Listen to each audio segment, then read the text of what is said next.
জামা পরে গেছিলাম, কারণ আমি তখন রেডি হয়ে উঠতে পারিনি, গোছাচ্ছিলাম মায়ের সাথে। যেহেতু ফ্ল্যাটের ডেকোরেশন আমরা সবাই মিলে করছিলাম,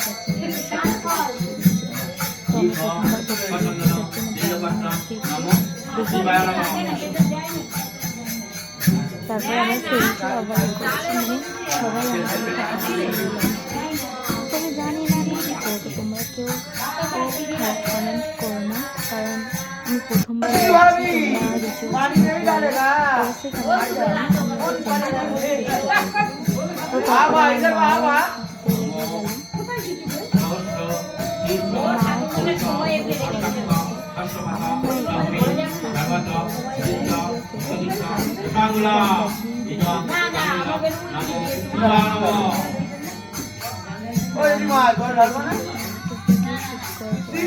আমরা সবাই মিলে একটু তার জন্য আমরা সবাই মিলেই ছিলাম ওখানে, অনেকে আন্টিরা সবাই আমরা ছিলাম।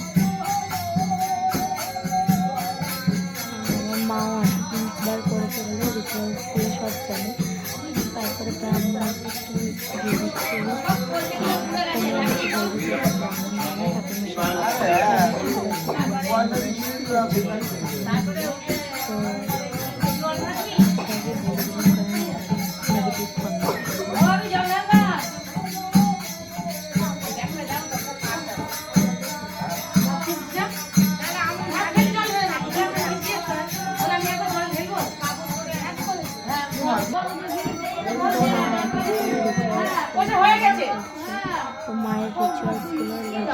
মায়ের রিচুয়ালসগুলো মায়ের রিচুয়ালস দেখার পরে আমি নিজে মনে হচ্ছিল যে কিছু আমার একটু কবিতা আমি প্রথম বললো কোনো ব্যাপার না, আন্টিরাও বললো কোনো ব্যাপার না। তো আমি রুমে চলে এসেছি।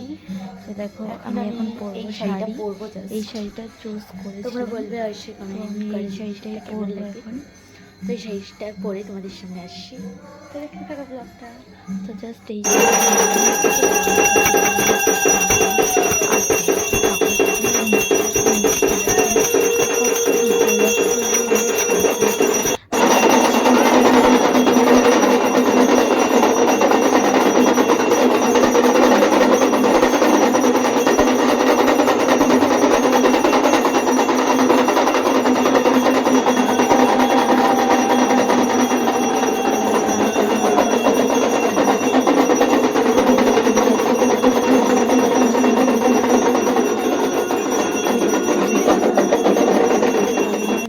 প্রদীপের তাপ নেওয়ার পরে আমি অর্ধেক লুক কমপ্লিট করে গেছিলাম। তারপরে অর্ধেক লুক কমপ্লিট করছি এসে।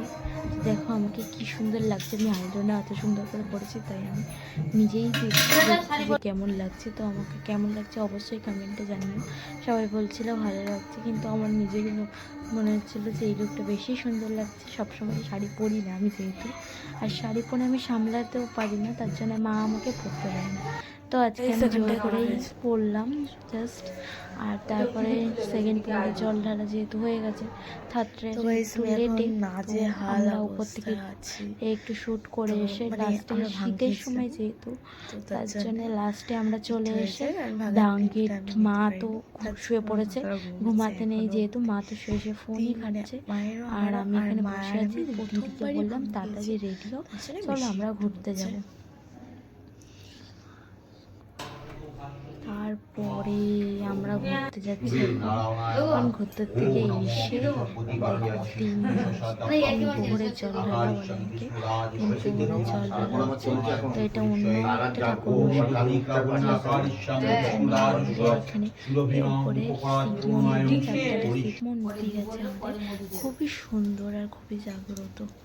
দেখো। আর দেখো আন্টিগুলো এক এক করে যাচ্ছে, তারপরে মা যাবে, আমি যাব, দিদি যাবে, সবাই মিলে আমরা দেবো আর কি।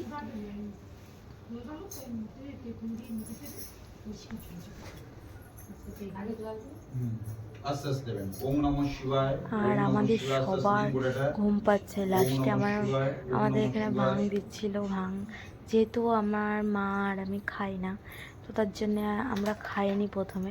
তারপরে বললো যে এখানে ভাং পাতা মেশানো নেই, তারপরে মাকে জোর করে খাওয়ালো, তারপরে আমাকেও জোর করে খাইয়েছে।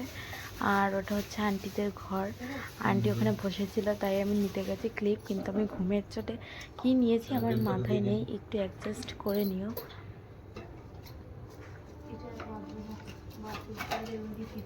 আর এক এক করে রিচুয়ালস পালন হচ্ছে, ব্রাহ্মণরাও ঘুমিয়ে যাচ্ছে। মানে সারাটা রাত জাগাতে কি কষ্টের সেই দিন আমি বুঝতে পেরেছি, আবার না খেয়ে। ওম নমঃ শিবায়, ওম নমঃ শিবায়, ওম নমঃ শিবায়। লাস্টে 4 নম্বর প্রোটা ক্লিপ নিতে পারিনি, কারণ ভাং খেয়েছিলাম তো। আর মাথার মধ্যে শুধু হাসছি। এই আন্টিরা লাস্টে ভিডিও করে রেখেছিল, আমাকে দেখাচ্ছিল, আমি নিজেই লজ্জা পাচ্ছিলাম তখন। আমি, দিদি, একটা বুনু ছিল, ওরা সবাই মিলে আমরা এই করছিলাম। আরও ছিল, আরও দাদারা ছিল, আরও অনেকেই ছিল। তো আমরা খুব এনজয় করেছি। তোমরা কেমন শিবরাত্রি কাটালে অবশ্যই কমেন্টে জানাবে। আর সারাদিন আমি কী করেছি না করেছি সব আমি ব্লগে শেয়ার করে দিয়েছি, অবশ্যই আমার ইউটিউব চ্যানেলে দেখে আসবে।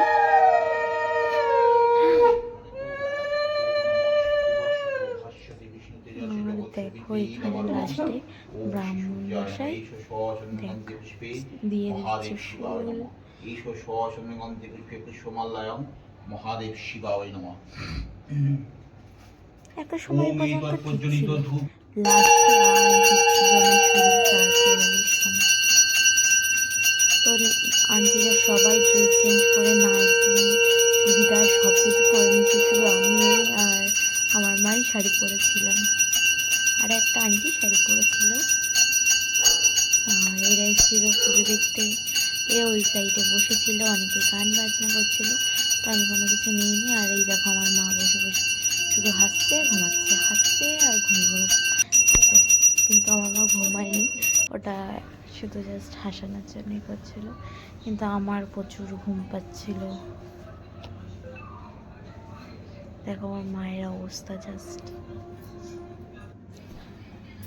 আর আমি যেহেতু মেকআপ করিনি, জাস্ট আইলাইনার পরেছি, লিপস্টিক, আর কিছু না।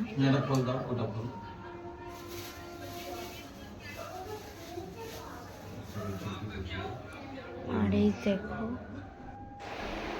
তো আমি এবার ড্রেস চেঞ্জ করে নিয়েছি, আর হচ্ছে না, 4 প্রহরের জল ঢেলে নিয়েছি আমি।